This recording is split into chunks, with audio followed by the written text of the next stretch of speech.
तसे मी तुम्हाला टिळकांच्या बालविषयी गोष्ट सांगणार आहे.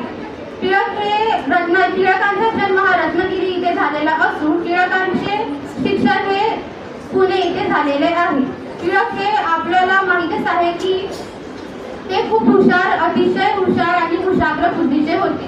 एके वेळी असे झाले की ते शाळेत जात असताना शाळेत गेले. गुरुजींना सुद्धा माहित होते की हे कुशाग्र बुद्धीचे आणि हुशार बुद्धीचे आहे.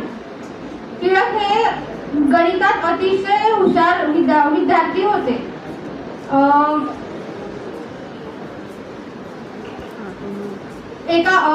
टिळकांना कोणतेही गणित दिले तरी टिळक मात्र प्रत्येक वेळी पटकन सोडून देणार हे गुरुजींना सुद्धा माहीत होते.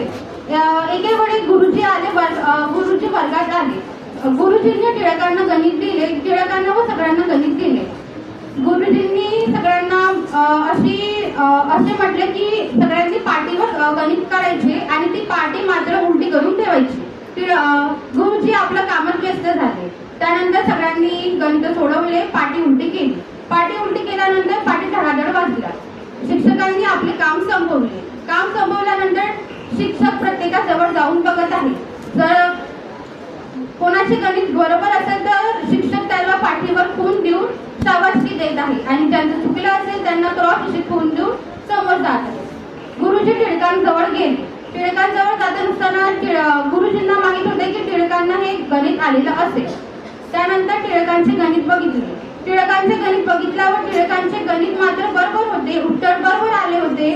परंतु पद्धत ही चुकीची ठरली. पद्धत चुकीची ठरली असे म्हणता येत नाही.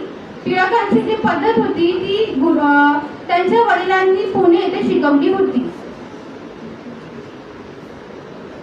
पद्धत बरोबर निघाली. टिळक मात्र कुशाग्र बुद्धीचे होते.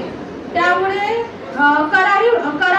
टिळकांचा स्वभाव हा कराडी स्वभाव होता. त्यामुळे टिळक बोलले की माझं गणित तर बरोबर आहे सर, उत्तर तर बरोबर आहे सर, तुम्ही का मला चूक कशी खून दिली. त्यानंतर क्लास संपला. टिळक मात्र मुख्याध्यापकांकडे गेले. मुख्याध्यापकांनी त्यांना म्हटले की हे उत्तर बरोबर आहे तुझं, पद्धत तर बरोबर आहे. टिळकांना असे वाटले की आपली पद्धत बरोबर आहे तरीही आपल्याला सरांनी का अशी खून दिली.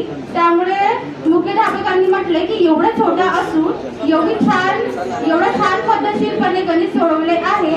हे लहान असूनही खूप छान टिळकांनी केलेले आहे. यावरून आपल्याला असे लक्षात येते की अन्यायाविरुद्ध आपण तोंड दिले पाहिजे.